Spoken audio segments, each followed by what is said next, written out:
I swapped the boss's healthy lunch for my Nashville hot chicken platter by mistake. She stared at the side containers of chili-dusted fries and spicy pickles, her brow furrowed into a knot. The next day, she cornered me at my cubicle. Yesterday's snacks. I'll take some more. I pointed to the photo blowing up on the company's internal Slack. You got caught red-handed with my fries. I think that warrants a royalty fee, don't you? Later, she messaged me late at night. It's raining. My chili stick supply is critical. I bolted out into the downpour to deliver her a junk food care package. She asked me through a mouthful of spicy jerky. Do permanent members get a discount? Wednesday, 11:58 a.m. T-minus 2 minutes until freedom. At my desk, my finger hovered over my phone screen like a sprinter at the starting block. 12 o'clock sharp. I stabbed the DoorDash icon with lightning speed. A place specializing in Nashville hot chicken had just rolled out a new Diablo's Inferno platter. The picture was an intimidating shade of red, and my stomach was already doing backflips. Order. Pay. Wait. 40 excruciating minutes later, my phone rang. Hey, your food's on the shelf in the lobby, the driver said, his voice hurried. Got it, man. Thanks. I shot out of my chair like a cannon. Sprinting for the elevator, only one thought consumed me. Faster, faster. That piece of crispy, chili oil-drenched, fall-off-the-bone chicken was waiting for me. The delivery shelf was a chaotic mess of paper bags. I scanned for the last 4 digits of my phone number and immediately spotted a familiar branded bag with the chicken joint's huge logo on it. That was it. I snatched it. The bag was heavy, and the air filled with the savory scent of fried chicken and a faint, spicy kick. My mouth started watering like crazy. Back at my desk, I dropped the bag on the surface and impatiently tore open the tightly knotted handles. The moment it opened, a very distinct but completely unexpected aroma hit me. It wasn't the aggressive, greasy, complex fragrance of fried chicken and cayenne pepper. Instead, it was, well, a very restrained smell, like grass mixed with soil, and a faint, almost imperceptible hint of a sea breeze. I looked down. The inside of the large white container was offensively clean. A few limp lettuce leaves formed a sad base, sprinkled with several pieces of pale, boiled chicken breast. A pile of half-cherry tomatoes and cucumber chunks sat off to the side. The worst part was the dressing in a separate compartment, a grayish, viscous paste that looked completely devoid of soul. The main course was a small, sad lump of quinoa that looked less appetizing than plastic. A salad. A health nuts lunch. Where's my hot chicken? Where's my juicy, chili oil-slicked, sweat-inducing Diablo's Inferno platter? I stiffly raised my head. The order receipt was stapled to the outside of the bag. The phone number on it wasn't mine. And in the name field, 2 words were printed with perfect clarity. Eleanor Vance. My brain went blank for a full 5 seconds. The name Eleanor Vance had a chilling effect. She was the new marketing director, recently transferred to our division. The legendary Ice Queen. In the month and a half since she'd started, no one had heard her utter a single word that wasn't strictly business. She was always dressed in impeccably tailored skirt suits, and the sound of her heels clicking on the floor was enough to send a shiver down your spine. One glance from her could turn the rowdiest intern in the department into a scared little mouse. I'd had a run-in with her in the elevator once. Just the 2 of us. The air was so thick you could cut it with a knife. She had this frosty aura, like she'd just gotten back from a vacation in the Arctic Circle. And now, I, Ryan Miller, a junior project coordinator who'd barely cleared his probationary period, had just stolen Director Vance's lunch, and it was a god-awful health salad. My hand trembled, nearly sending the box of leaves tumbling onto my keyboard. Panic. I had to fix this. Now, I grabbed the imposter delivery bag like it was a live bomb. Taking 2 steps at a time, I raced toward the eerily quiet second-floor executive area. My heart was hammering so hard it felt like it was going to leap out of my throat. The marketing department zone radiated an unapproachable, elitist vibe. The entire area was silent, save for the soft, rhythmic tapping of keyboards. Through the glass wall of the only illuminated office, the director's office, I saw Eleanor Vance. Her head was slightly lowered, the line of her profile as sharp and clean as if it had been carved by a master sculptor. Her fingers flew across her laptop keyboard. She was so focused, it seemed as if the world consisted of nothing but her and the data on her screen. I didn't have the guts to just knock and say, "Excuse me, Ms. Vance, I think I accidentally mugged you for your lunch." So I tiptoed over to the receptionist's desk for their section, a young intern. The girl was engrossed in her phone. "Hey," I whispered, pointing toward the director's office. I think this is Director Vance's delivery. It must have been dropped off on our floor by mistake." The intern looked up, bewildered. She glanced at the restaurant logo on the bag, then back at the office. "Oh, I think that's the place she orders from. You can just put it on that shelf over there." She pointed to a small shelving unit against the wall, already cluttered with a few Amazon boxes and some miscellaneous items. I gently placed the bag down, feeling a wave of relief. On my way back to my third-floor cubicle, I couldn't stop wondering, where was my Diablo's Inferno platter?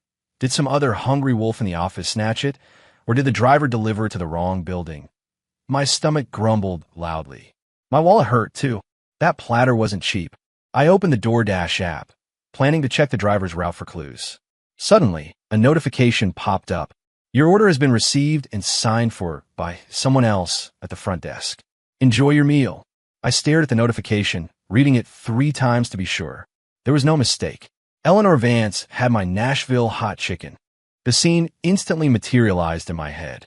The untouchable ice queen, Eleanor Vance, dressed in an expensive gray power suit, her posture ramrod straight, using the same hand that signs million-dollar contracts, to slowly untie the greasy handles of the bag, to lift the clear plastic lid, stained with red, oily residue.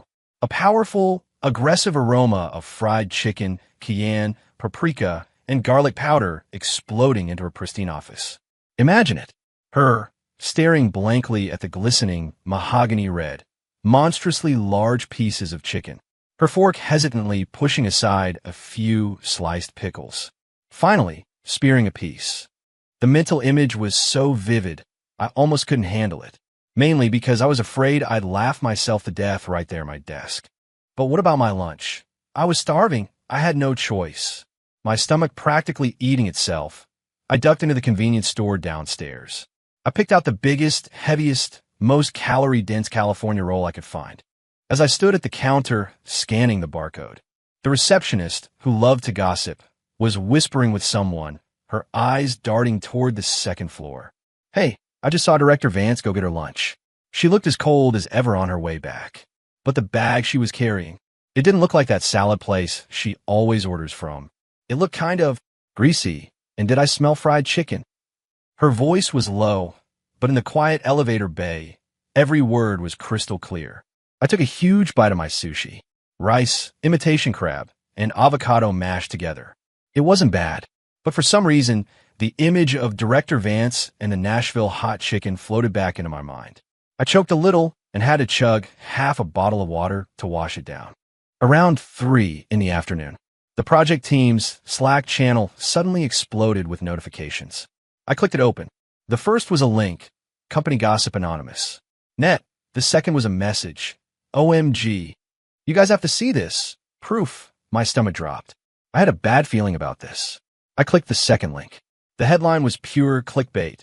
Massive. The Ice Queen meltdown. Is our flawless director cracking under pressure? Photo evidence inside. My scalp tingled. I scrolled down. A few paragraphs of dramatic analysis followed. According to a reliable source, Director Vance, who is known to subsist entirely on kale and quinoa, was seen today with a takeout order labeled extra spicy. Combined with recent news of immense pressure on the marketing team, one can't help but wonder if this extreme stress has led to a dramatic shift in her dietary habits. Even more concerning, an anonymous eyewitness reported that the director's expression was tense and her steps heavy as she returned to her office, suggesting a profound internal struggle with her unhealthy lunch choice. At the very bottom, there was a photo, taken from a sly angle, but the image was clear enough. Obviously a candid shot. It was taken right next to the delivery shelf in the marketing department's area. Eleanor Vance was in the middle of shrugging her expensive-looking tote bag off one shoulder. In her other hand, she held a very conspicuous red and white paper bag. You could almost smell the grease through the screen. The bag was emblazoned with the giant logo of the Nashville hot chicken place I'd ordered from. The photo was taken from behind and to the side. I couldn't see her expression. All I could see was her head slightly bowed, revealing the elegant line of her neck. That posture, as the anonymous source put it, she looked like a warrior marching to her doom. The Slack channel was still going wild. No way is this for real. Director Vance ordered hot chicken. That bag, from a super greasy, super spicy place. Holy crap, it's over. The Ice Queen's entire persona has just shattered. El Mayo, who took this pic? The angle is priceless. Key takeaway. Tense expression, heavy steps. She must have been having a full-blown existential crisis. One brave soul even tagged me. At Ryan Miller, get in here. You love that place, right? Can you confirm? I held my phone, sweat beading on my forehead. My heart was pounding. My finger hovered over the screen, unsure whether to type yes or no. My mind was a chaotic mess. This is all my fault. The driver messed up, I grabbed the wrong bag, and now this huge misunderstanding. Director Vance has definitely seen that gossip thread. With her position and resources, figuring out who ordered that meal would be child's play. And then, she could trace it right back to, I could already picture my manager, Mark, calling me into a conference room with a fake smile plastered on his face. A million regrets flooded my mind. If only I had double-checked the damn receipt. Now, not only was the director the subject of office gossip, which I started, but my own career was on thin ice. The anxiety was suffocating. My fingers felt stiff on the keyboard. The rest of the afternoon was torture. I kept feeling eyes on my back, but didn't dare turn around. Every time the door to the director's office made a sound, my spine would go ramrod straight. But the storm I was bracing for never came. Right up until I clocked out for the day. Nobody said a word to me. The marketing department remained quiet, and a light in Eleanor Vance's office stayed on long after everyone else had left. I went home with a stomach full of confusion and dread. It wasn't until almost 10 the next morning. I was still completely distracted by yesterday's events. I came back from the break room with a large, free, and very strong cup of black coffee. The bitter aftertaste was still lingering in my throat. Just as I set the mug down on my desk, a tall, slender, and utterly unignorable shadow fell across my cubicle wall. The shadow landed perfectly on my keyboard. The air seemed to solidify, like a malfunctioning robot. I turned my head with a series of slow, creaky movements. Eleanor Vance was standing right next to my desk. She was wearing a pearl-white silk blouse and a light gray pencil skirt, not a single wrinkle in sight. Her expression was blank, cold and distant. Her gaze, seen through thin, frameless glasses, landed squarely on my cluttered desk.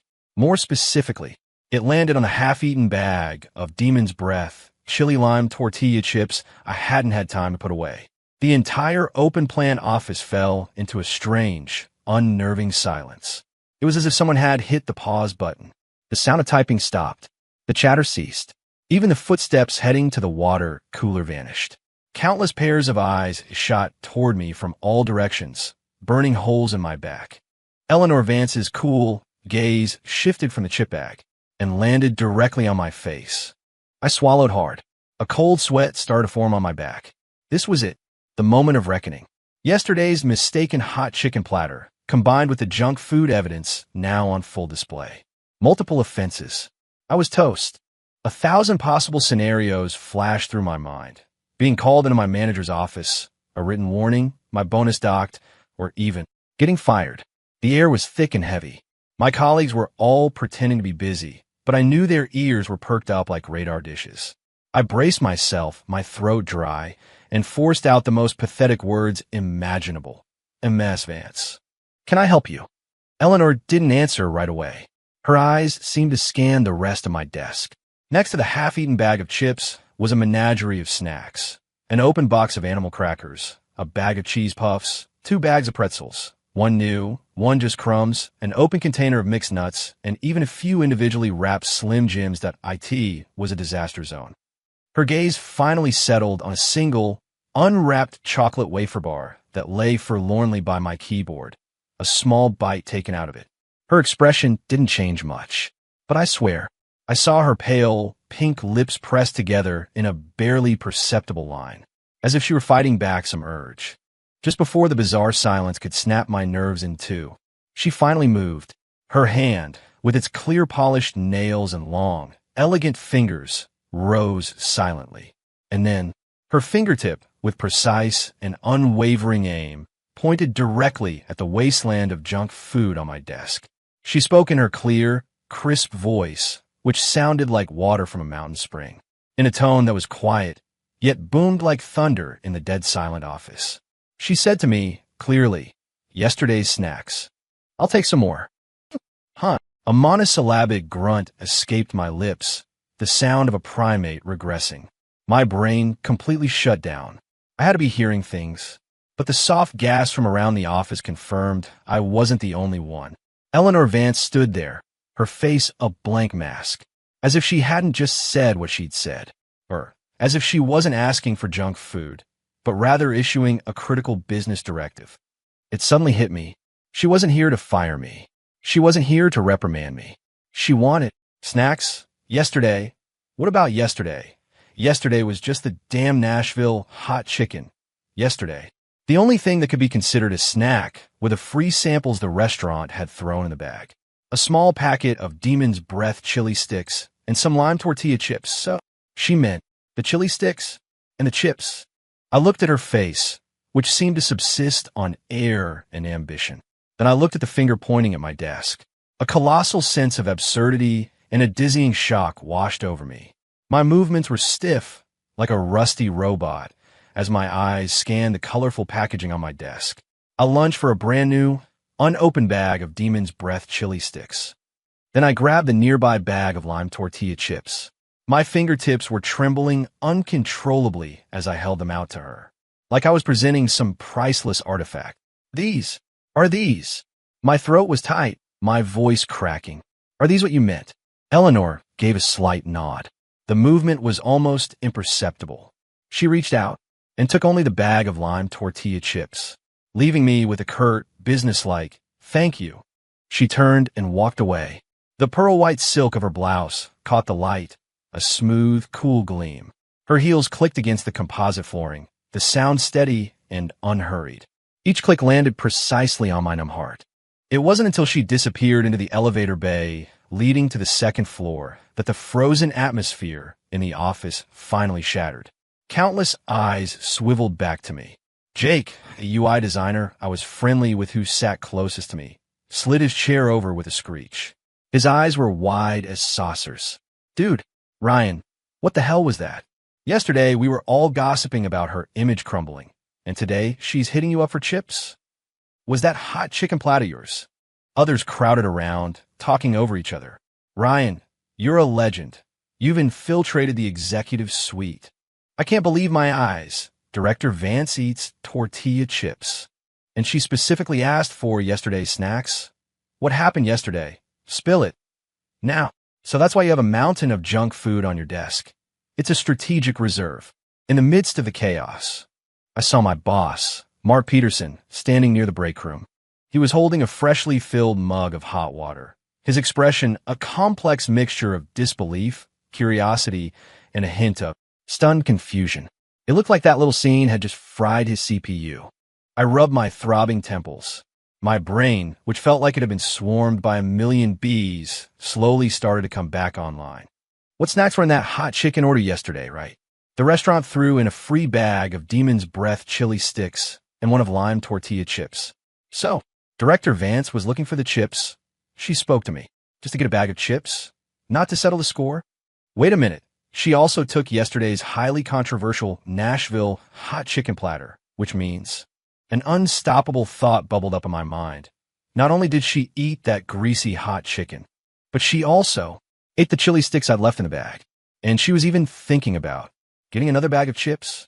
In my shock, I instinctively grabbed my phone. Fingerprint unlock screen on. My fingers, moving with a life of their own, clicked open the heart of our company's gossip mill, the anonymous internal forum. A huge, flashing breaking banner was at the top of the page. The latest pinned post was highlighted in red. Title, PLOT Twist, the real story behind the lunch mix-up, the culprit revealed. The post was incredibly detailed.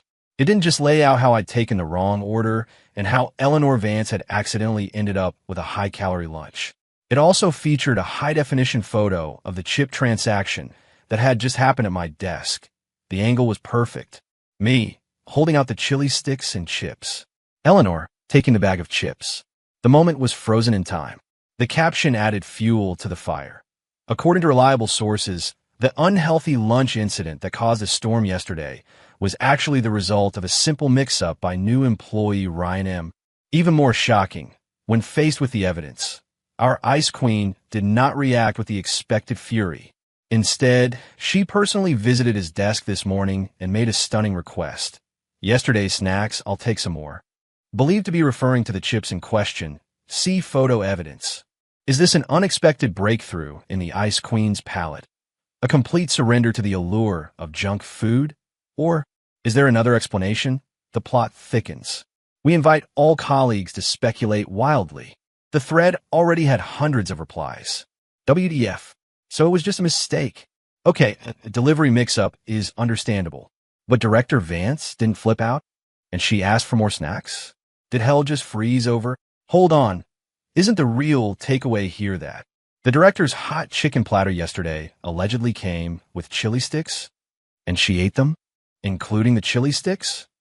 Chili sticks. My idol has fallen. Wait, what kind? I want some. The person above me is a genius at finding the important details. I knew her expression holding the bag was one of difficult choices. Case closed. It was the call of the chili sticks. Case closed +1. Yesterday's tortured look wasn't about the chicken. It was about her impending loss of control to junk food. Runs and hides. Ryan is the man, quietly feeding the top brass's secret cravings. Gentlemen, I found the new key to corporate survival. Stick close to Ryan in project management. Snacks are the ladder to the top. I took a deep breath, my finger hovering over the screen for a few seconds. Then I shut it off. My mind was a mess. It was good that the misunderstanding was cleared up. But this was social suicide. And what about Director Vance? What would she think of me now, although she didn't seem that angry just now? In fact, she even seemed to want more chips. At 2:00 p.m., a notification for the weekly project team meeting popped up. Location: a medium-sized conference room next to the marketing department. My heart immediately started pounding again. The marketing director would be attending our team's proposal discussion. Sure enough, as I shuffled into the conference room with the rest of the team, head down, Eleanor Vance was already seated near the head of the table. A black leather-bound notebook lay open on her lap, a slim silver pen held between her fingers. The conference room lighting was a bit cold. It cast a pale light on her expressionless face. I deliberately avoided the seats near the projector and found a spot in the farthest corner from her. I wished I could shrink myself into a post-it note and stick to the wall. The meeting began.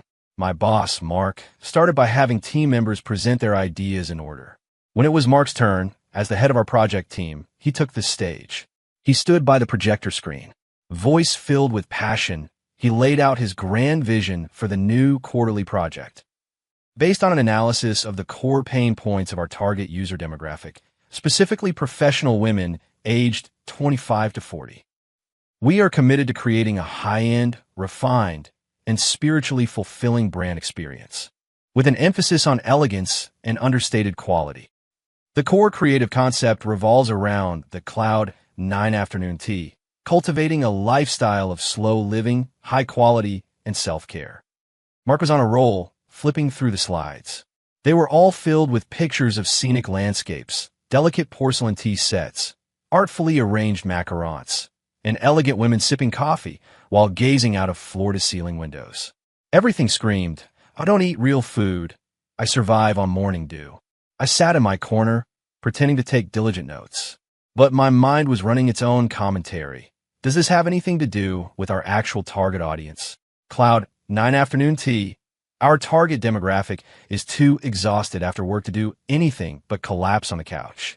Porcelain cups. The reality for us corporate drones is instant coffee and a bag of flamin' hot Cheetos. Despite my silent criticisms, I had to maintain a look of, wow, boss, you're a genius. Mark finally finished his artsy presentation. His forehead was dotted with sweat from his impassioned speech. He looked expectantly at the person in charge, the marketing director, Eleanor Vance. All eyes in the room turned to her like spotlights. The room was so quiet you could hear the hum of the air conditioner. Eleanor had been doodling in her notebook the whole time. Now, she finally looked up. Her gaze swept across the room. That look was terrifying. Everyone she looked at instinctively sat up straighter. I held my breath. Her eyes finally landed on Mark. She spoke. Her voice was as steady as a frozen lake. The pain point is not accurately identified. The smile on Mark's face visibly froze. Eleanor didn't seem to notice. She tapped her notebook with the tip of her pen. Proposal A. The main concept is high-end afternoon tea. User demographic. She looked up, her gaze pinning Mark in place. Mark, based on platform feedback and third-party survey data. The core customer group you've identified is 83% female, with 61% of those under the age of 30. The research shows. The top 3 most frequently cited consumer demands from this group are convenience, instant gratification, and affordability. Her voice was flat, but each word landed like a hammer on the table. The user profile is significantly misaligned. The air in the conference room seemed to have been sucked out. Everyone held their breath. Mark's smile completely vanished. Eleanor looked down again, lightly tapping the black leather cover of her notebook. Her fingers were long and clean. Creative concept. The afternoon tea scenario. She looked up again. Her gaze, seen through her glasses, was piercing. It has a weak connection to the real-life situations of our target audience. Survey feedback indicates the most mentioned workday break activities are short breaks at my desk, a quick moment to relax during lunch, and on my commute. She paused, her eyes seeming to sweep across the room. As her gaze passed over my corner, I felt my heart nearly stop. Then she continued, it lacks an emotional hook and immediate viral potential. We need a more impactful visual association that is easy to convert and share quickly. Her speech was unhurried, but each word was like a bead of ice, hitting the table with a clear, hard sound. The temperature in the room dropped several degrees. No one spoke. The atmosphere was so tense it felt like it was about to burst. Mark stood there, his face pale then red. His lips moved, but all he could manage was a dry, right? Director Vance is right. We'll adjust immediately. Eleanor ignored him. Her gaze shifted to our side of the table. Ryan. My name called out of the blue. Every hair on my body stood on end. My mind went completely blank. Here it comes, the final reckoning. Yesterday's delivery fiasco, and now a public execution in the meeting. I shot up from my chair, feeling the blood rush to my head. My ears were ringing. Yes, Director Vance. The legs of my chair scraped loudly against the floor. I could feel everyone in the room staring at me. Was it pity, amusement, or were they just waiting to see me get fired? Mark was looking at me too, his expression too complex to decipher. Eleanor looked up, across the distance and under the cold lights. Her gaze landed on my face. It was emotionless, as calm as if she were looking at a potted plant on her desk. The silver pen in her hand, the tip pointed slightly in my direction.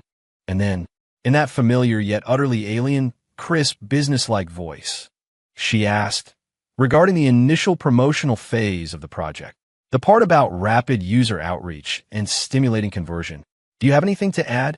My brain was a complete blank for a full 3 seconds. The public shaming and firing I'd expected didn't come. Instead, a legitimate business question. She didn't even mention yesterday's delivery incident. It was as if nothing had happened. Or was this a more sophisticated, more professional way of calling me out? Dozens of pairs of eyes were fixed on me. The pressure was immense. My heart was pounding against my ribs. All the down-to-earth ideas I'd been silently scoffing at Mark's proposal with were now swirling chaotically in my head. Especially the thought, instant coffee and a bag of flamin' hot Cheetos is the real corporate drone experience. Now that I was on the spot, my mouth seemed to have a mind of its own. Before my brain could catch up, the words were already tumbling out. I licked my dry lips and forced myself to continue. I might have a slightly underdeveloped personal thought. For example, for our key promotional scenario, could we make it a bit more relatable? I glanced at the expensive Cloud 9 afternoon tea on Mark's slide. Or maybe a bit more realistic. You could have heard a pin drop in the conference room. I could feel the pity in my colleagues' gazes. This kid was walking right into the line of fire. Mark's brow was furrowed in a deep frown. Eleanor was still the same, leaning back in her chair, holding that silver pen, gently rolling it between her fingertips, waiting for me to go on. I decided to just go for it. I took a deep breath, and my voice, surprisingly, steadied. I think, for a lot of office workers right now, our time is as fragmented as cookie crumbs on the floor. Things like scheduled gym time, weekend recharging. That's a bit out of reach for the average employee. The office is the main battlefield. I raise my voice slightly, and the pressure is high. We work long hours. We only have an hour for lunch, and even ordering delivery is a race against the clock. Around 3 or 4 in the afternoon, your brain feels like mush and your stomach is growling. That critical moment, I pause for emphasis. A piping hot cup of instant coffee or a super sweet iced tea paired with a spicy, brain cell awakening snack. That feeling, it's like plugging a dead phone into a power bank. Instant recharge. You feel alive again. I said it all in one breath and felt like I was running out of oxygen. The conference room was terrifyingly quiet. I could feel a cold sweat on the back of my neck. I'd blown it. It was too lowbrow. Compared to Mark's Cloud 9 afternoon tea, it was like a county fair next to Paris Fashion Week. I looked down, staring at my own notebook on the table.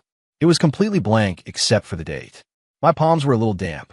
In the suffocating silence, from Eleanor's direction, there was a sudden, very soft click. It was the sound of a pen cap gently touching the linen-textured surface of the conference table. Everyone looked up. Eleanor sat up straight. Her face was still expressionless, but her eyes, usually devoid of emotion, were now looking at me. In her steady, room-freezing voice, she said clearly, "This direction is worth exploring further." With a sharp snap, she closed the black leather notebook on her lap. The sound was crisp and decisive. Focus on satisfying the need for high-value, instant gratification in specific scenarios. The fragmented quick charge during office breaks. Develop a more focused scenario positioning and a memorable hook. She stood up. The perfectly tailored suit outlined her sharp, clean silhouette. The proposal. Rework it before next week's meeting. I want a complete concept. Her gaze finally landed on Mark, who was still frozen in place. "Thank you for your hard work." After those words, she picked up her notebook. The crisp sound of her heels on the floor resumed. Click, clack, click. Step by step, she left the silent conference room. The conference room door closed softly behind her. The air remained frozen for several seconds. Then it exploded. "Holy crap! Ryan, you killed it!" a colleague I was friendly with exclaimed, giving my shoulder a hard shove. "Dude, that was insane. I can't believe you said all that in front of the director, and she actually approved it. Mind-blowing. Her last word were a green light. Right? That was definitely a green light. Ryan, you've been holding out on us. Spill it. How did you get on our good side? What's your secret?" A few of the more outgoing colleagues crowded around me. They were all talking at once, their eyes gleaming with the excitement of seeing something truly bizarre. Mark was still standing where he had been. His face was a mixture of pale and flushed. He looked at me, surrounded by the crowd, his expression as complex as a spilled paint palette. He pushed through the group and walked over. He clapped me on the shoulder hard. The force was a little too much. The smile on his face was strained. Try to look natural. "Nice work, Ryan. Very unique angle. Very. Down to earth." Since Director Vance also sees potential in this direction, he paused deliberately. His gaze swept over the room. He raised his voice. "Then this important task falls to you. As soon as possible, put together a small team and get a draft concept for this quick charge idea. Before next week's meeting, I want to see a concrete implementation plan, including a budget estimate." He paused again, his voice lower, leaning in closer. "Ryan, do a good job. The pressure's on, but this is also an opportunity." He clapped my shoulder hard again twice. As he walked out of the conference room, his back looked a little stiff. For the next few days, I was chained to the quick charge concept. The pressure was immense. Eleanor had singled me out in the meeting, and Mark had dumped the project on me in a way that felt both like a punishment and a promotion. I had no choice but to dive in head first. During the day at the office, I was busy making PowerPoints, creating mind maps, and pulling people aside for small-scale surveys. My brain was stuffed with phrases like time fragmentation, instant gratification, cost efficiency, and office application scenarios.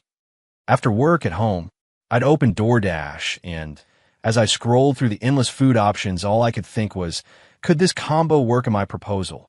Is that packaging easy enough to open at a desk? I felt like I was going crazy. Even crazier, I turned my pantry, which was already stocked with a wide variety of snacks, chili sticks, cookies, individually wrapped jerky, nuts, into a research lab. I took pictures of everything, creating a visual database. I even started logging their taste, satiety level, and stimulation factor. My phone's photo gallery was a horrifying sight. Wednesday night, almost 11:00 p.m. I was still glued to my computer, hammering away at the PowerPoint, trying to come up with a catchy, relatable slogan for the quick charge combo. Suddenly, in the bottom right corner of my screen, the icon for our company's instant messaging app, which had been dormant for days, lit up with a faint yellow dot. A new message. Who will be messaging me this late? Mark, chasing me for a progress update? I clicked it open casually. Notification, EV, has sent you a new message. EV, the name associated with those initials in the company directory, immediately popped into my head. Eleanor Vance. My fingers, resting on the mouse, froze. A sense of unease crept up my spine. Was it because my work wasn't up to par and she was about to give me an ultimatum? Or was she finally going to settle the score for the delivery mix-up? My heart, once again, began a race. I clicked on the blinking icon. Eleanor's profile picture was a minimalist, abstract symbol. A few random silver pixels scattered across a deep blue background. It suited her perfectly. The message box contained only a few words. Raining. Chili sticks. Out of stock. 3 words, followed by a question. Any recommendations? I stared at the screen. I read those 4 words, those 2 sentences, at least 10 times. Raining. I instinctively turned to look out the window. I had been so focused, I hadn't noticed. It had started raining at some point. Not a downpour, but a steady, dense drizzle that blurred the yellow streetlights into a hazy curtain. It made a soft, pattering sound against the window pane. Chili sticks. Out of stock. Did she mean she had no more chili sticks to eat? On a rainy night like this, and she was asking me for a recommendation. Not about work. Not to yell at me. Just a simple recommendation for chili sticks. In an instant, a series of images flashed through my mind. The health salad from the initial mix-up. Her sharp, mercilessly precise words at yesterday's meeting. The chip requesting incident this morning. And that candid photo from the company gossip forum of her holding my Nashville hot chicken bag. So, beneath that seemingly unreachable, icy exterior, there might actually be a person with a very particular palate and a slight obsession with specific, stimulating snacks. As this thought emerged, I sat in front of my computer, staring at that incredibly concise message. Outside, the rain fell with a soft, steady rhythm. A strange warmth, mixed with a huge sense of absurdity, welled up inside me. One moment, Ms. Vance, I quickly typed. Then I shot up from my chair, so fast that I knocked over my rolling chair, its legs screeching against the floor. I didn't bother to pick it up. I rushed to a corner of the room and pulled open my strategic reserve, a giant plastic storage bin. It was packed to the brim. On the bottom layer, neatly arranged, were several large bags of chili sticks in various flavors. My mind raced, based on the flavor I'd accidentally given her, Demon's Breath, known for its pure, brutal heat and cheap, stimulating thrill. The king of value. If she could handle that without any issue, then she was a warrior of intense flavors. Her preference was clear, so my fingers decisively moved away from the most ferocious-looking bag, the Inferno Rods, a cheesy name, but the heat was genuinely insane, and landed on a few more reliable options. The classic heat wave, an old favorite, spicy, savory, with a hint of numbing Sichuan peppercorn and great chewiness. The spicy oil shreds, each strand coated in a sweet and spicy sauce, moist and oily, the kind you have to lick off your fingers. The cumin spice strips, a super strong cumin flavor, perfect for munching on while binge-watching shows. And a bag of spicy tofu jerky, a hybrid of chili sticks and dried tofu, with a thick, satisfying texture. On impulse, I also grabbed 2 bags of a popular new applewood smoked beef jerky. a large jar of sour plum candies, 2 individually wrapped spicy duck feet, a few small cups of probiotic jelly, in case the spice was too much for her.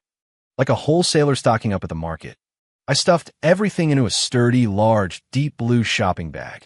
Holding the heavy bag, I glanced out the window. The rain hadn't let up at all. The ground was covered in puddles. I hesitated for about 3/10 of a second. Then I rushed to the entryway and grabbed an umbrella. I plunged into the rain. The raindrops hammered against the umbrella. It wasn't too far from my apartment to Eleanor's upscale building, about a 20-minute walk or 2 subway stops. But in the rain, splashing through puddles, it was much slower. My pant legs were quickly soaked. The streets were empty, only the sound of cars driving through water. Following the detailed address Eleanor had sent, I finally found her apartment building. The lobby was bright and grand. The polished, dark gray marble floor reflected the huge crystal chandelier overhead. I carefully placed my dripping umbrella in the stand by the entrance. Carrying the deep blue shopping bag, which was now damp and looked a bit pathetic, I walked to the front desk. The security guard was a young man, dressed in a crisp uniform. He looked at my slightly disheveled state, and the out-of-place, very unfancy-looking shopping bag in my hand. His eyes were filled with scrutiny and a business-like air. "Good evening, sir. Who are you here to see?" I gave him Eleanor's apartment number and name, explaining that I was dropping something off. The guard picked up the internal phone. He dialed. His voice instantly became 8 degrees more respectful. "Ms. Vance, good evening. There's a Mr. Ryan Miller here. He says he's dropping something off for you." He listened for a moment. Then he hung up, and his expression toward me became much more polite. "Ms. Vance will be right down. Please wait a moment." "Okay, thank you," I said, stepping aside, standing under the bright lights. It was only then that I realized how out of place I looked. My hair was half damp from the dripping umbrella. My shoes and socks were soaked, and my pant legs were uncomfortably plastered to my skin. And in my hand was that bulging bag with the huge logos of various chili stick brands peeking out. A few minutes later, the elevator light blinked and the doors slid open. Eleanor Vance stepped out. She looked completely different from her prim and proper office attire.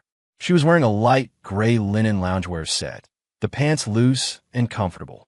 Her bare feet were in a pair of matching light gray slippers.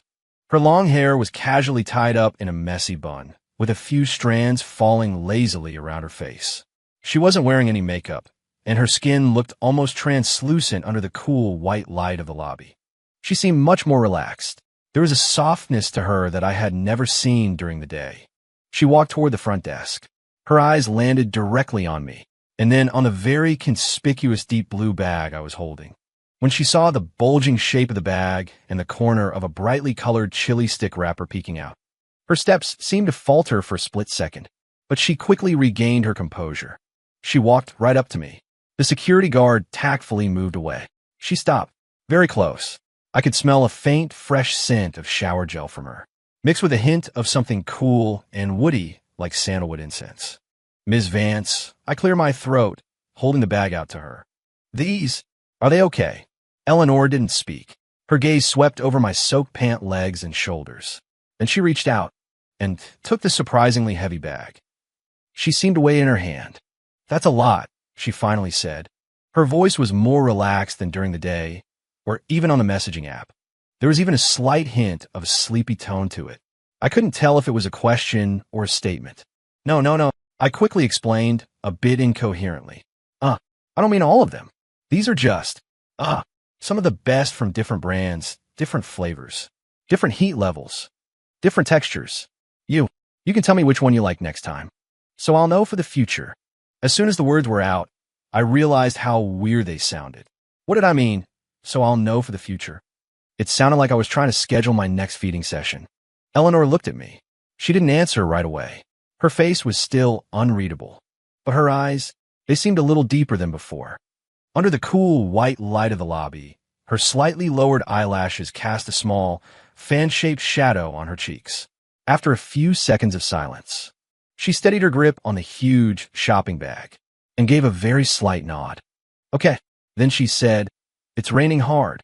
"No, thank you. No, you shouldn't have." Just that simple statement. "You, be careful." It's fine. I immediately waved my hands, try to show how tough I was. This is just a little drizzle, no big deal. You should go on up, Ms. Vance. Eleanor looked at me one more time. She didn't say anything else.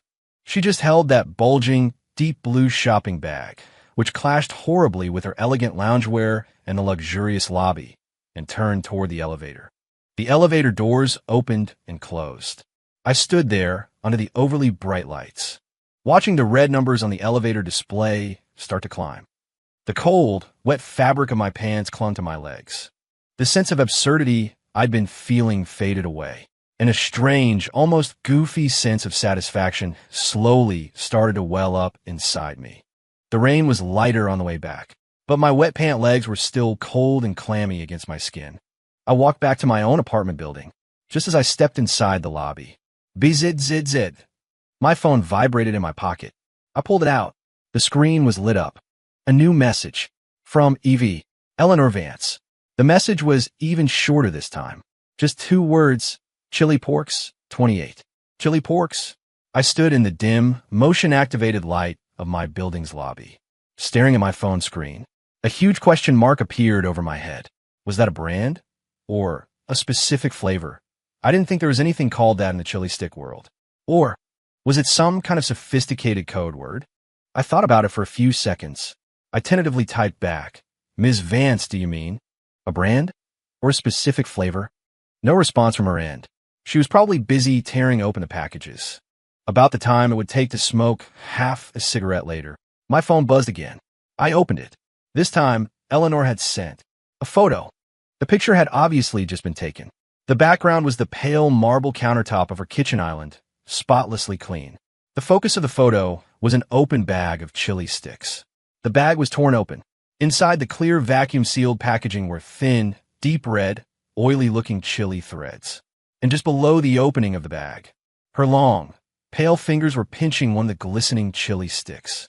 Her nails were neatly trimmed, and there was a smudge of deep red chili oil on them.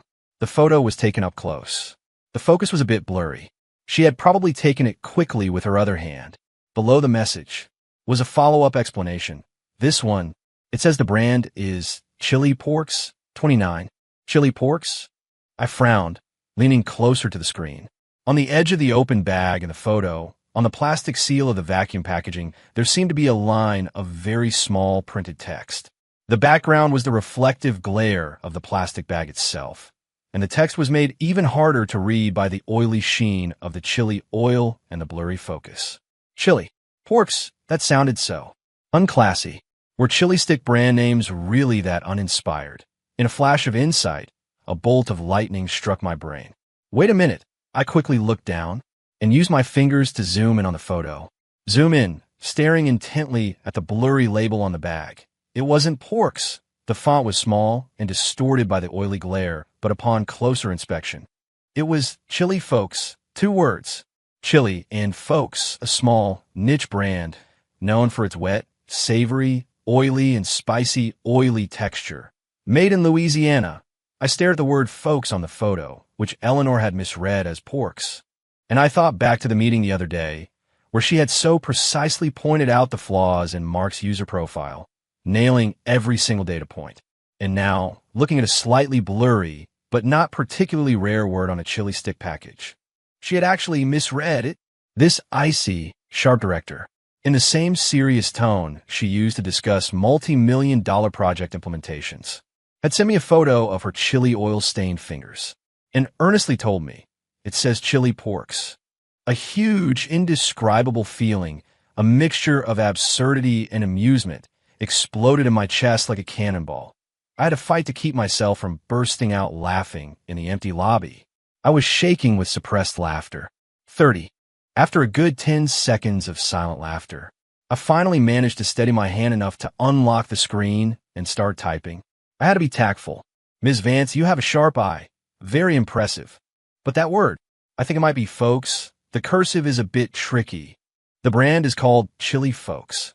Not Porks. Message sent. I waited a few seconds. No response. Did I offend her? Correcting her directly?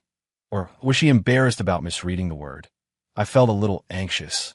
About a minute later, Eleanor's message finally popped up. Just one, very short word. Oh, 31. Time flew by. The day of the big presentation arrived. This time, I was the one presenting, holding a laser pointer, pointing at the colorful, graphic-filled PowerPoint on the projector screen, passionately explaining my office quick charge plan. The centerpiece was the concept product combo, the 3-minute power surge. The core design, a small, triangular, stand-up box with a matte finish. The exterior featured bold, eye-catching color blocking and dynamic graphics. Inside the box were several individual packages. A small vial of super concentrated, instant coffee liquid for a quick jolt of caffeine, a sealed, high-quality energy bar, or a small bag of crunchy nuts. And at the bottom, the soul of the combo, a vacuum-sealed, spicy, stress-relieving snack with heat levels ranging from gentle to hellfire. The user pain point, time shattered into pieces, brain turned to mush, stomach empty. I emphasized, my voice rising. The solution, get it all done in 3 minutes. Rip it open and feel the satisfaction. Stimulate your taste buds. Wake up your brain. Maximize your efficiency. I was so worked that my face felt hot. The only sound in the conference room was my own voice, buzzing with energy. Eleanor was sitting near the head of the table, still holding that silver pen, gently rolling it between her fingertips, occasionally jotting something down in her notebook, but mostly her head was slightly raised, her gaze fixed on the screen. Her elegant face was as calm as ever. Halfway through my presentation, Mark couldn't help but interrupt. Ryan, he tapped the table, cutting off my passionate speech. This chili stick energy pack idea. It's a bold concept, but including it in the product combo. Isn't it a bit too intense? Won't it cheapen the brand's image? 32. Before I could even think of a comeback, Eleanor, who had been listening quietly without comment, suddenly spoke. Her voice wasn't loud, but it cut through the room. The conference room fell silent. Eleanor didn't look at Mark. Her gaze was still on the projector screen. The anonymous survey of 1,000 internal testers we sent out yesterday. The poll on what instant, energizing / stress-relieving element would you most like to see in the Power Surge Pack? Her pen, from across the room, precisely pointed to a bar chart I had included in my PowerPoint. The chart clearly showed the caffeinated beverage option received 47% of the votes. The high-energy, filling snack option, like energy bars and nuts, received 35%. And the savory, spicy, stimulating snack option had surged from behind to capture 38% of the votes, almost catching up to the leading coffee option. Eleanor's gaze finally shifted from the screen and landed on Mark, whose face had gone a bit stiff. The users have expressed their preference with data. Their real needs are more important than our preconceived brand image. After she finished, she gently placed her pen back on the table. Continue. Mark opened his mouth, then closed it again, and sank back into his chair, looking sheepish. I quickly seized the opportunity, cleared my throat, and continued with the rest of the promotional plan and budget estimate. The invisible pressure I'd been feeling seemed to have been pierced by Eleanor's words. I could breathe a little easier. 33. The meeting ended. The general direction was set. Mark had been publicly shut down by the director with data. His face was as dark as the bottom of a pot. He left without a word after the meeting. Everyone else, however, breathed a sigh of relief. A few colleagues I was close with crowded around to congratulate me. Ryan, you're a beast. You actually put chili sticks in a proposal and got the director to back you up? I'm impressed. Dude, you've got some serious skills. Spill it.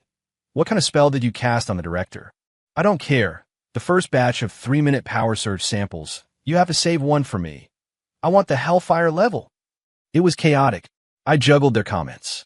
While packing up my laptop and notebook, I looked up. Eleanor was already at the door, seemingly about to leave. Maybe my stare was too obvious. Or maybe she was in a good mood today.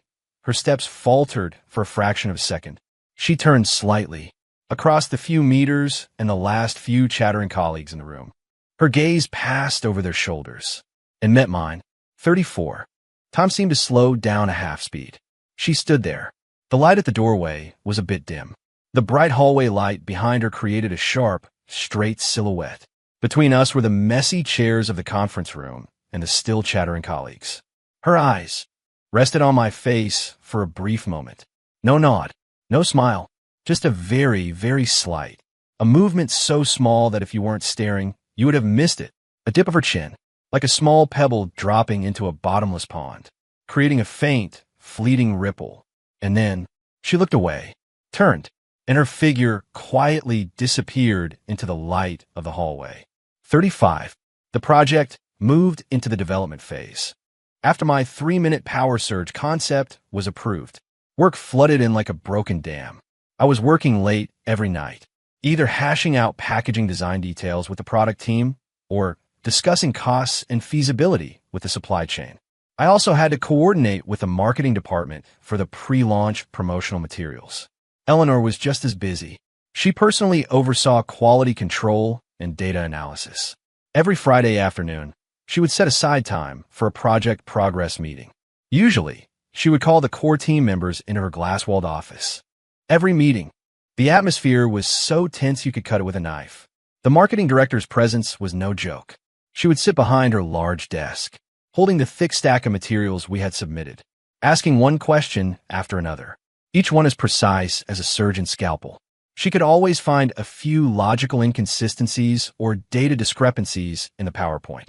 Page 3, the user scenario pain point simulation, the estimated usage frequency model, and the sample size of the survey from the feedback channels on page 9. There's a fundamental probability bias. Recheck it. She would tap the desk with the tip of her silver pen. Her voice was devoid of warmth. The weight of the product combo contents exceeds the initial shipping weight limit by 0.7 grams. Optimize it. The flavor stability of the first batch of pre-production samples is too inconsistent. Contact the supplier. I always sat at the far end of the long table, listening to her flawless analysis and sharp critiques, frantically taking notes, my heart pounding in my chest. I kept thinking, this woman is terrifying when she's working. After every meeting, my back would be covered in a thin layer of sweat. This Friday, we were in her office again for the next round of sample flavor testing. The table was covered with a dozen open vacuum-sealed packages. Inside were various flavors of energy bars, small portions of nuts, spicy snacks, and so on. We needed to select the final flavors for the combo. Eleanor sat at the head of the table. Next to her were the head of quality control and 2 people from the marketing department. My job was to record and organize the feedback. Everyone took turns tasting, scoring, and discussing. When it came to the spicy snack options, Mark was clearly uncomfortable. He only reluctantly tried a small piece of the mildest option. Then he put down his small fork with a frown. This one is still too oily, the head of quality control, a woman in her 40s, said after a small bite of the chili oil-soaked tofu jerky. She shook her head. Eating this during work hours, it might be a bit unseemly. Another person from marketing chimed in. Yeah, the optics might not be great. Eleanor didn't say anything. She was wearing food-grade gloves. With a very swift and efficient movement, she picked up the small fork labeled for tasting from the small box. Without a moment's hesitation, she speared a piece of the bright red, glistening sesame and chili powder dusted, and frankly very intimidating-looking demon pepper threads, and steadily brought it to her lips. Everyone was watching her. She chewed, her expression unchanging. The oily, chili powder-coated gluten threads made a soft, crunching sound between her lips. A few seconds later, she picked up a glass of sparkling water and took a small sip.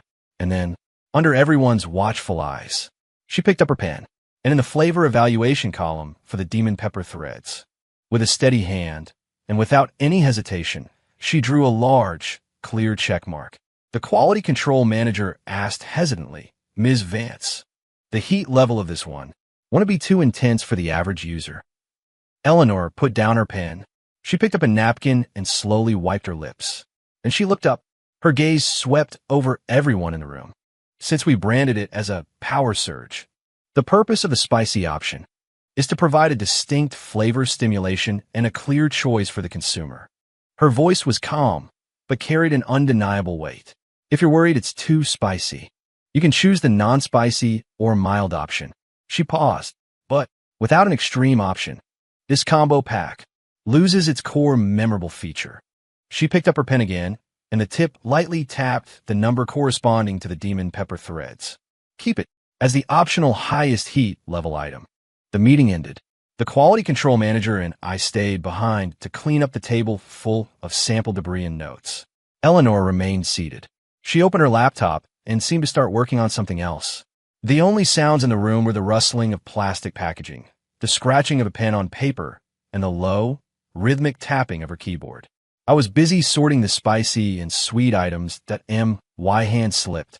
A small, unopened bag of honey-glazed jerky slid off the table and landed right in the empty space at the edge of her desk.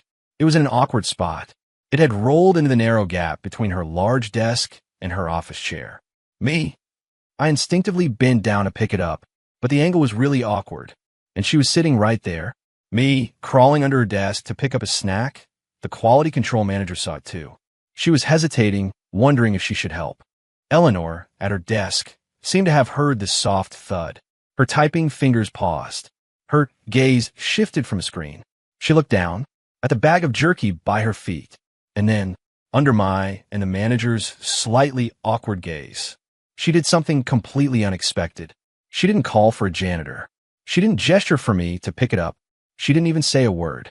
Eleanor simply and very naturally bent down. Her arm reached into the narrow gap next to her chair. The simple, clean lines of her light brown cashmere sweater traced the smooth curve of her back and shoulders as she moved. A few loose strands of her hair fell forward, gently brushing her cheek. Her long, pale fingers accurately pinched the small bag of honey-glazed jerky with its cartoon pig logo. The entire process was quick and silent. No hesitation or awkward pauses. After picking it up, still in a slightly bent position, she raised her arm and very naturally placed the small bag back on the pile of samples waiting to be sorted in front of me. There was no eye contact throughout the entire process. It was as if she were just brushing a stray leaf off her desk. After she had done this, she straightened up, her posture as perfect as ever. Her gaze returned to her laptop screen. Her slender fingers resumed their rhythmic tapping on the keyboard. The quality control manager's mouth was slightly agape. She glanced back and forth between me and the director, a look of stunned disbelief on her face. I looked down at the bag of jerky, now returned to me by Eleanor's casual flick of the wrist. Then I looked at the director, sitting behind her computer screen, her expression as calm as ever, as if nothing had happened. The final production samples finally arrived, a week later than scheduled. The entire project team, including the factory, had pulled several all-nighters. Just before quitting time, a delivery guy, huffing and puffing, carried 2 huge cardboard boxes up to our floor. He dropped them at the entrance to our project team's small storage room. The boxes were clearly marked: 3-minute power surge, final samples, internal testing. "The samples are here," the girl in charge of production coordination yelled from the hallway. Instantly, almost everyone from the project team and the relevant marketing staff crowded around. Unboxing time. The first batch of official samples. Everyone was excited. We tore open the heavy shipping boxes. Inside were the individual product units, the small, matte-finished triangular boxes, orange and teal, with a bold lightning bolt symbol and abstract stick figures. Full of energy, we opened the boxes. Inside were the individually designed packages, a packet of instant coffee with a lightning bolt logo, a sealed multi-grain and nut energy bar, and the grand finale, a vacuum-sealed bag of spicy konjac strips and another bag with a prominent flame logo, the limited edition Demon Pepper Thread sample I had personally approved. "I want one. Ryan, give me one first. Save a bag of the Demon Pepper Threads for me. I bet $5 no one dares to eat it. Get lost. It's mine." A crowd of people were clamoring to get their hands on the samples. I got my own. I tore open the coffee packet and made myself a cup. The rich, hot aroma filled the air.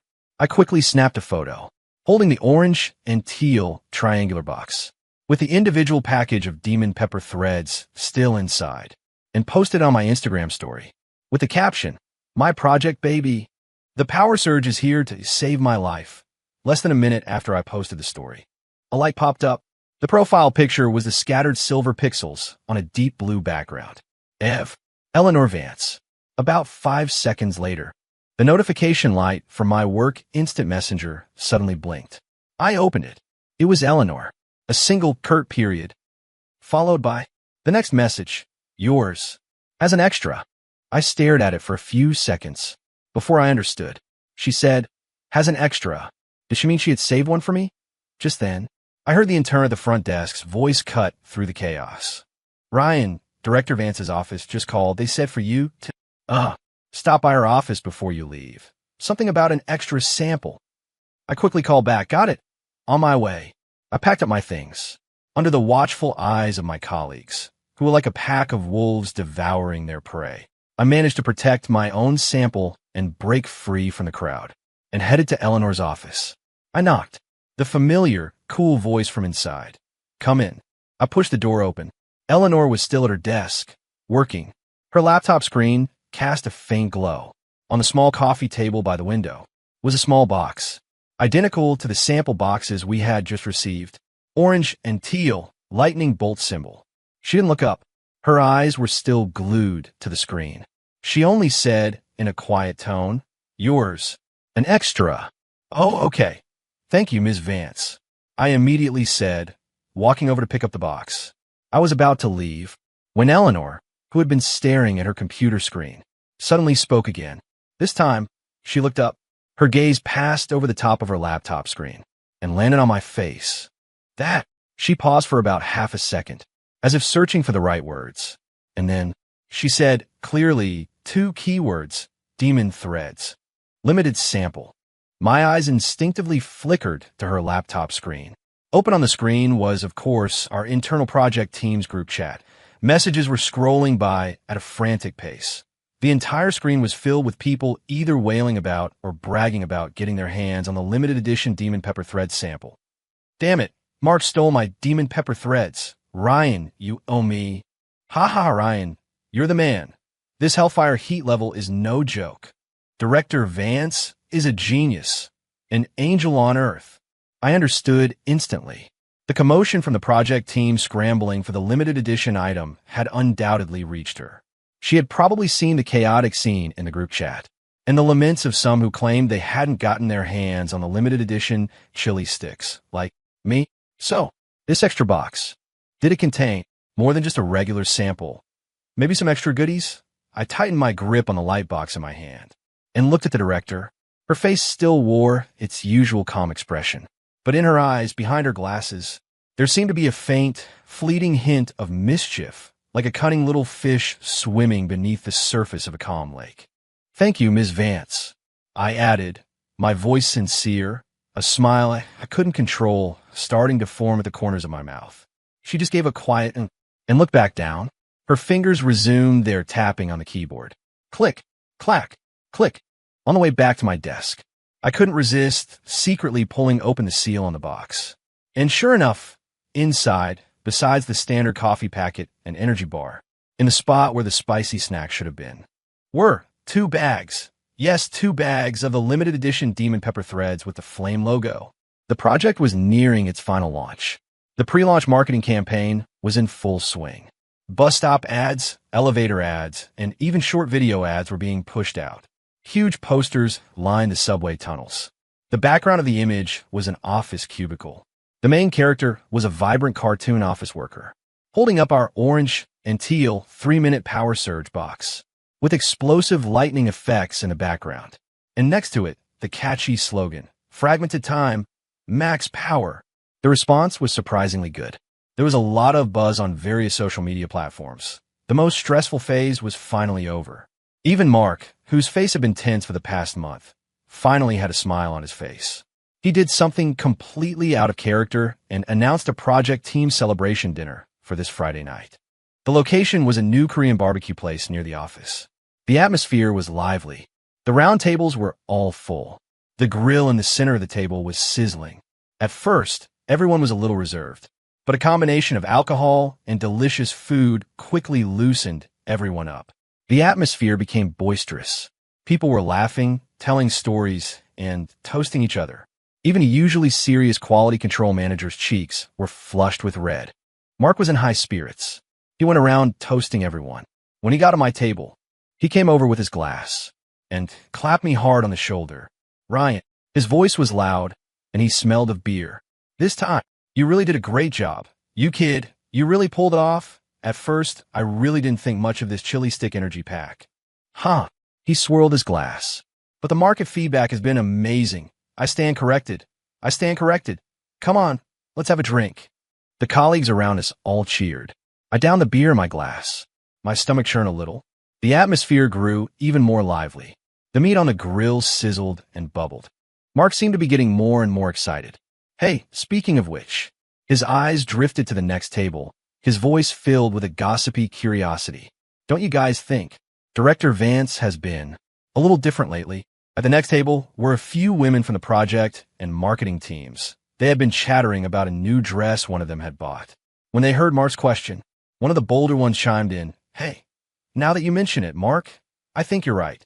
Another one immediately added, Totally. Last Wednesday afternoon, right? Around 5, I went to the marketing department to drop off a report. I passed by Director Vance's huge office. You know, the one with the glass walls? And you'll never guess what I saw. She deliberately lowered her voice, but you could still hear the excitement in it. Director Vance, she wasn't at her computer. She was just leaning back in her ergonomic chair, and she was holding a small bag of something. And then, with 2 fingers, very slowly, very elegantly, she was picking something out of the bag and eating it. What was it? Mark asked, leaning in closer. The woman winked and gestured with her hand. It was a small bag about this big. I have good eyesight. I could vaguely see on the bag a red chili flame logo and the word hell. The Hellfire Heat Level Demon Pepper Threads, our internal nickname, for it was Hellfire. The sip of plum juice I had just taken went straight down the wrong pipe. I coughed so hard I thought I was going to die. Mark had clearly made the connection too, and his expression suddenly became a bit strange. A few other people at the table exchanged knowing glances. The woman, oblivious, continued her excited story. And the craziest part is, she was eating it very slowly, and she seemed to be looking out the window, and her lips, they were kind of turned up in a smile. Can you believe it? Our Never Smiles director, hiding in her office, secretly eating chili sticks. And she was smiling while eating them. The contrast, it's amazing. Ha ha ha. Oh my God. I can picture it so clearly. The director's entire persona has officially crumbled. The whole table burst out laughing. They continued to drink and chat. No one mentioned the director's private stash of Hellfire chili sticks in her office again. But the story itself had become an open secret, with a shared sense of absurd amusement. The party ended. It was after 10 at night. Everyone, a bit tipsy, hailed Ubers to go home. I hadn't had much to drink, but Mark had insisted on a celebratory drink with me at the end, and I couldn't refuse. I stood outside the barbecue restaurant. A late-night breeze blew by, carrying the unique warmth and dryness of late summer. The little bit of beer in my stomach felt like it was fermenting. My head felt a bit heavy. I was looking down, trying to order a car on my app, when a new message suddenly popped up at the top of my screen. From Eleanor Vance. A single question mark, followed by a second message. Where are you? Still outside the restaurant, I replied. My heart skipped a beat. Why was she messaging me so late? Was there a problem with the project? Or was there some data that needed to be checked urgently? As I was thinking, another message from Eleanor came through. Very short. Location. Share. I was even more confused. Share my location? Why would the director need my location? But I did as she asked and tapped the share location icon. The icon activated.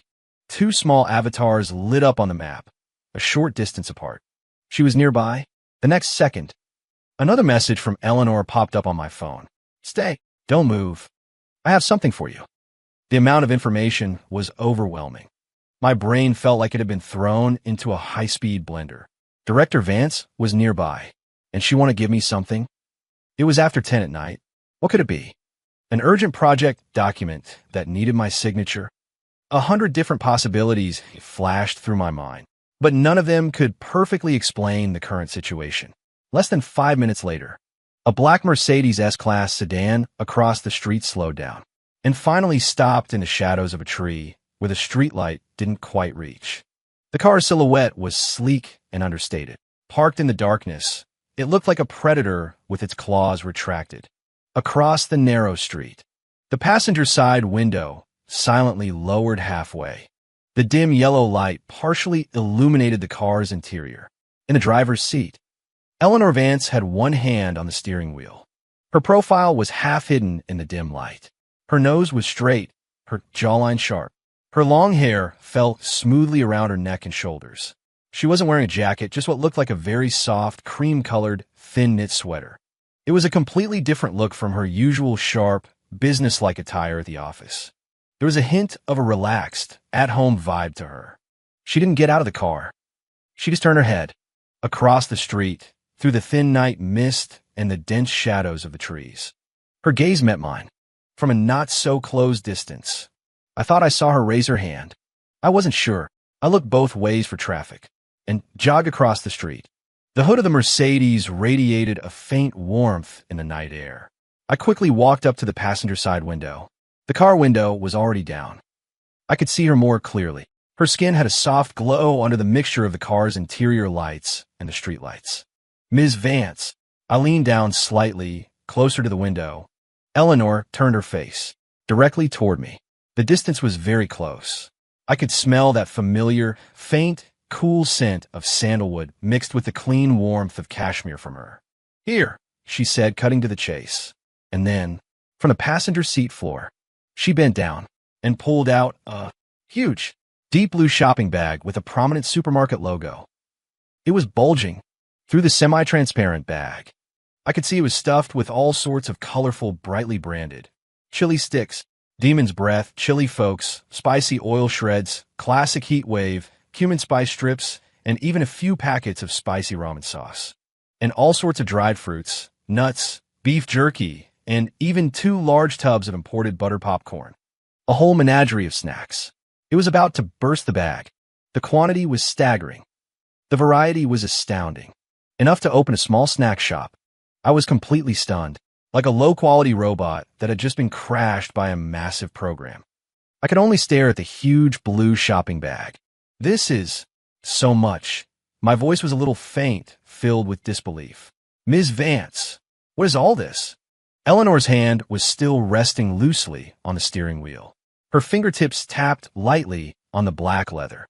She looked up, through the car window. She looked at the overflowing bag in my hand. Then her gaze shifted to my face, and on her elegant, usually expressionless face, her lips seemed to, very slightly, tug upward at the corners, like a shooting star in the night sky, gone in an instant. So fast you would have thought you'd imagined it. But in her eyes, which were usually too calm, there now seemed to be a few specks of starlight, bright, with a hint of a barely perceptible, faint warmth. "The project," she began.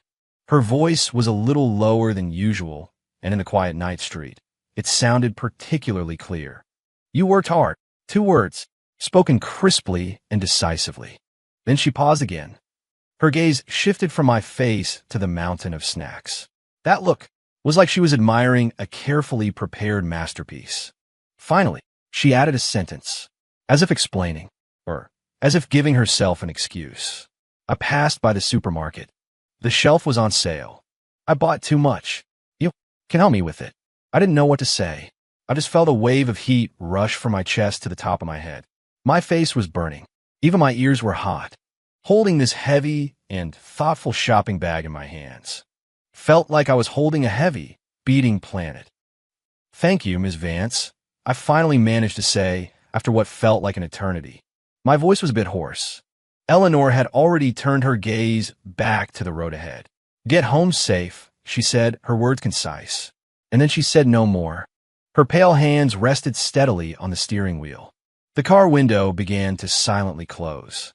Her face, a mixture of light and shadow, calm and with a hint of unusual warmth, was slowly hidden from view as the glass rose. Finally, all that was left was the smooth, dark car window, reflecting the blurry streetlights and shadows of the trees. The black Mercedes S-Class glided forward, silently and smoothly, and merged into the sparse late-night traffic, quickly disappearing into the distant city lights. I held the huge, heavy bag of snacks, like I was hugging the biggest pumpkin from the harvest. I stood there, foolishly. The night wind blew against my face. It hadn't completely cooled down yet. The bag was so heavy it was starting to hurt my fingers. I looked down, through the semi-transparent plastic bag. I could see two familiar red packages on top, the limited edition Demon Pepper threads. I could even see the corner of a popcorn tub, squashed and misshapen from being stuffed in so forcefully. A slow smile spread across my face. I laughed silently.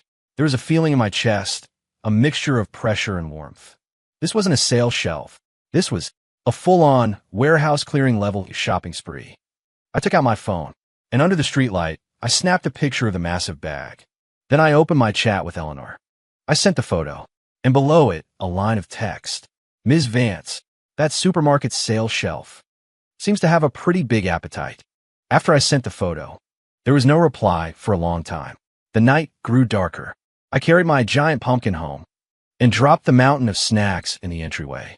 I collapsed onto the couch, exhausted, just when I thought the director was either ignoring my cheesy joke or had already gone to bed. My phone screen on the coffee table suddenly lit up. No text message, just a thumbnail of a photo. From Eleanor. I tapped to enlarge the image. The photo had been taken from inside her car. The angle was a bit crooked. It was a shot of the passenger seat. On the dark leather, a few thin, deep red, oily chili threads were scattered. No doubt, it was clear that, from an angle I couldn't see before, someone had secretly opened a bag of the limited edition Demon Pepper threads and was driving and eating at the same time. The photo had no caption. I stared at the photo for a good 10 seconds. The chili threads scattered on the passenger seat looked like red strings, stark against the black leather. My finger hovered over the screen, suddenly unsure of how to reply. Should I say, be careful, don't eat, and drive? Too preachy. Send an emoji. Too flippant. In the end, I just awkwardly typed, drive safe. As soon as I sent it, I threw my phone on the couch, feeling like a guy who had no idea how to talk to women. The sound of the shower started. I took a hot shower, trying to wash away the chaotic thoughts of the evening. When I came out, dry my hair, I saw that my phone screen was lit up again. Eleanor had sent a new photo. This time, it was her left hand on the steering wheel, a sliver of her pale wrist peeking out from the cream-colored sweater sleeve. Between her index finger and thumb, she was holding half a bright red chili thread. In the background was the sign for her apartment building's underground parking garage. Below the photo was a line of text. Home. The heat level is just right. I stared at the photo, and my throat felt a little dry. Was she sharing this with me? The same director Vance, who couldn't be bothered to give anyone an extra glance at the office. My fingers moved faster than my brain, and the message was already sent. You live in this building, Ms. Vance? As soon as I sent it, I wanted to slap myself. Of course she did, dummy. Her reply was quick. Yes. Building B, 2801. I shot up from the couch. Building B? That was the building right across from mine. If I looked out my floor-to-ceiling window, I was looking directly at the lights of Building B. My phone vibrated again. Look out the window. I practically threw myself at the window. The floor-to-ceiling window of the 28th floor across from me was lit with a warm yellow light. A slender figure was standing by the window, holding a phone. I couldn't see her expression, but her posture clearly indicated she was waiting for my response. I fumbled to open my camera and took a picture of the view outside my window. When I sent it, I realized the photo was so blurry it looked like an abstract painting. I quickly sent a follow-up message. I see you. The figure in the window, across the way, seemed to look down. My phone immediately lit up. The snacks. Bringing them to the office tomorrow. That's when I remembered the strategic reserves she had stuffed into the bag. No problem. Which ones do you like, Ms. Vance? I'll bring extra tomorrow. I regretted sending that as soon as I hit send. Wasn't that a bit too eager? She paused for a few seconds. The Demon Pepper threads. And that jar of sour plum candies on your table. I turned to look at the half-eaten jar of sour plum candies on my coffee table. When had she noticed that? Okay, tomorrow. I was halfway through typing when a new message popped up. Now, is it a good time? I stared at those two words for 3 full seconds. Now, at 11:30 at night, my finger hovered over the keyboard, a million possibilities flashing through my mind. In the end, I just replied, yes. She sent back an apartment number, 2801. The code is 1029. I was still in a daze as I rode the elevator. 1029, the anniversary of our company's founding. She used that as her door code? Ding. The 28th floor. The double doors at the end of the hallway were slightly ajar, a warm light spilling out from the gap. I took a deep breath and gently pushed the door open. Ms. Vance? I'm here. The living room was warmer than I had expected. A few throw pillows were scattered on the cream-colored rug, and a food documentary was playing silently on the TV. The air smelled faintly of sandalwood mixed with a hint of chili sticks. Eleanor walked out of the open-plan kitchen. She had changed into a light gray loungewear set. Her hair was loosely tied up, and she was wearing a pair of gold-rimmed glasses. She was holding 2 steaming mugs. Have a seat, she said, gesturing to the couch. Honey citron tea. It helps with the spice. I carefully placed a bag of snacks on the coffee table. Ms. Vance, these. Call me Eleanor, she interrupted, handing me a mug. It's after hours. The moment our fingers touched, a tiny electric current shot up my arm. I quickly took the mug, the warmth spreading from my palm to my ears. So, I tried to make conversation. I didn't realize we lived so close. She took a sip of her tea, her eyes behind the glasses crinkling slightly. I know. What? That's succulent on your balcony, she said, pointing out the window. I can see it every day. My eyes widened. That half-dead cactus had been left behind by my former roommate. So she had known all along. Ryan, she suddenly put down her mug. Why do you always bring me snacks? The question came out of nowhere. I opened my mouth, but my throat was tight. Because you like them. Call me Eleanor. She repeated, her voice softer. She had taken off her glasses and placed them on the coffee table. Without the lenses, her eyes, in the warm light, looked like melted amber. My heart was beating so fast it felt like it was going to burst out of my chest. Because I want to see you smile. As soon as the words were out, I wanted to bite my tongue. What kind of cheesy line was that? But Eleanor actually smiled. Not the polite, professional curve of her lips at the office, but a real smile that started in her eyes, making them crinkle at the corners and revealing 2 small, cute canines. You succeeded, she said. How we ended up closer after that, the memory is a blur. I only remember that her lips tasted of sweet honey and fiery chili. I tasted the afterburn of the demon pepper threads and the faint scent of citron in her breath. Her hand was around the back of my neck, her fingertips cool. My palm was on her waist, the knit sweater as soft as a cloud. When we pulled apart, the tip of her nose brushed against my cheek. A permanent membership, she said, her breathing unsteady. What's the discount? I leaned my forehead against hers and laughed. It's free. Not good enough. She frowned, looking like she was reviewing a contract. I want a lifetime membership. Outside, a firework suddenly burst in the night sky between our 2 buildings. It illuminated the tips of her reddened ears and the next kiss that landed on my lips.